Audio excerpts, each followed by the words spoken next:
Alors pourquoi vous avez par exemple ce que vous appelez un Celebrity Center réservé aux VIP? Vous faites une différence entre les gens connus et riches et puis le commun des mortels? Non, absolument pas. C'est-à-dire la scientologie, elle est faite pour tout le monde. Elle est faite pour tout le monde à partir du moment où la personne est capable d'étudier. Mais pourquoi il y a un Celebrity Center? Répondez-moi sur ce point-là. Parce que lorsque vous avez des personnes qui sont des célébrités et qui doivent se rendre dans une église, on fait en sorte qu'il y ait pour elles un environnement qui soit propice à ce qu'elles puissent être tranquilles pour pouvoir poursuivre leur enseignement en scientologie. Mais les catholiques célèbres peuvent entrer dans n'importe quelle église catholique et sont à égalité avec les autres catholiques. Une célébrité peut rentrer dans n'importe quelle église de scientologie. On fait en sorte qu'elle puisse avoir un environnement dans lequel elle est assez protégée, assez tranquille. Mais pourquoi protéger? Aux États-Unis, Tom Cruise est une figure de proue très célèbre. Qui est votre figure de proue très connue en France? Alors, je vais vous dire un truc, c'est pas du tout mon rôle de le faire. Les célébrités en scientologie, elles ont le libre choix d'annoncer qu'elles sont scientologues ou de ne pas l'annoncer.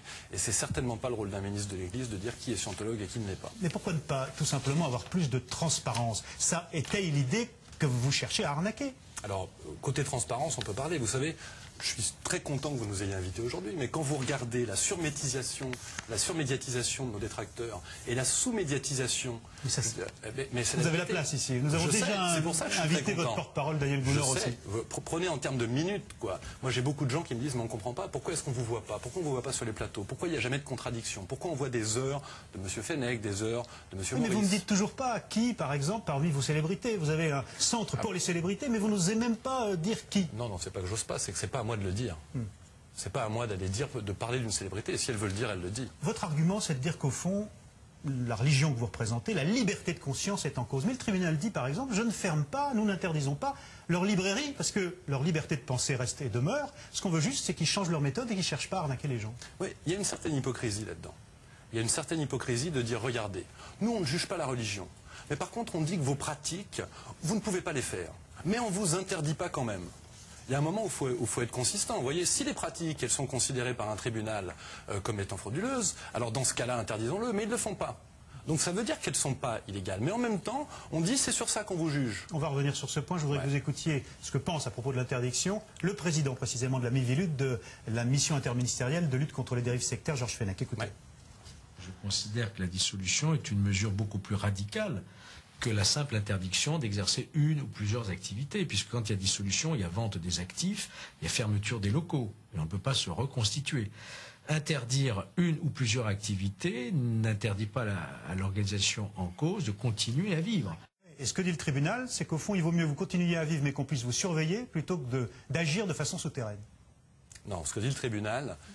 J'ai lu l'attendu. Oui, je sais, moi aussi je l'ai lu. Ouais. C'est sûr, ce que dit le tribunal, c'est que de toute façon, il n'y a pas de raison et qu'il note une évolution de la scientologie, que les faits sont très anciens. Vous avez dû le lire aussi.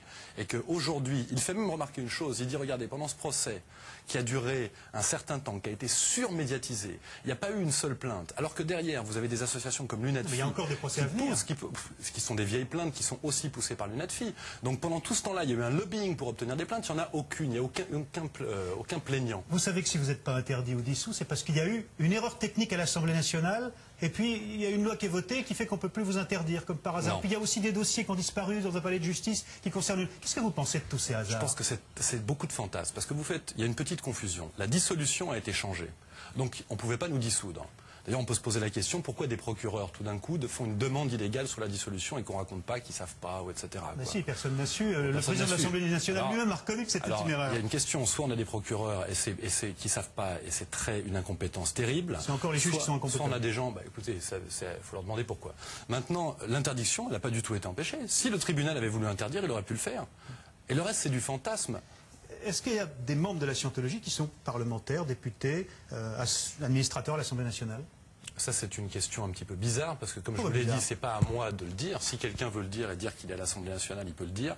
À ma connaissance, il n'y en a aucun. Mais ce serait plus simple pour vous de dire les choses très clairement, de ce point de vue-là. Vous savez bien que ce qui inquiète une bonne partie de la population, c'est une infiltration de l'appareil d'État, notamment par des scientologues.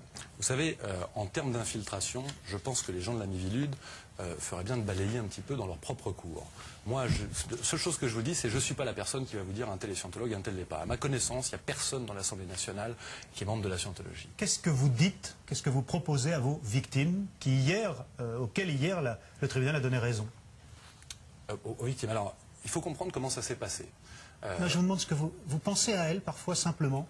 Ces personnes qui ont perdu l'une 20 000 euros, l'autre 30 000 euros. Je vais vous dire ce qui me fait le plus de peine pour ces victimes. C'est qu'on a des personnes qui, lorsqu'elles faisaient de la scientologie et qu'elles pratiquaient la scientologie, étaient parfaitement heureuses de pratiquer la scientologie. C'est pas leur opinion. Si. Ils n'auraient pas porté plainte contre vous. Eh ben, écoutez, c'est ce qu'ils ont dit jusque après avoir quitté la scientologie, jusque devant les juges, jusque devant les magistrats. Quand j'en faisais, j'étais très heureux.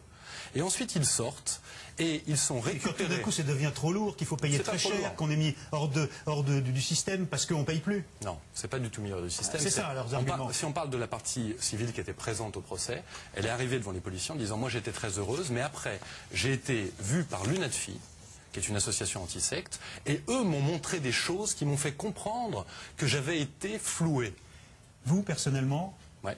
vous vous sentez heureux et riche ou heureux et ruiné ce soir avec 600 000 euros pour votre association, au titre de votre association? Alors moi, personnellement, en tant que scientologue, je me sens parfaitement heureux parce que je suis très heureux de pratiquer L'étiquette ma d'escroc, religion. ça vous gêne pas? Mais bien sûr que ça me gêne. Bien sûr, je suis parfaitement outré de ce qui se passe en France. Et je pense que la France a aujourd'hui... Vous pensez que les Français vont vous croire que la liberté de religion pour eux est menacée? Je sais pas, c'est pas la question de savoir si les Français me croient ou pas. Vous savez, les Français que je rencontre, moi, ils me disent on comprend rien et on se demande ce que c'est que la scientologie. Merci d'avoir accepté en tout cas Je vous en prie. notre invitation. Vous restez avec nous, C'est dans l'air dans quelques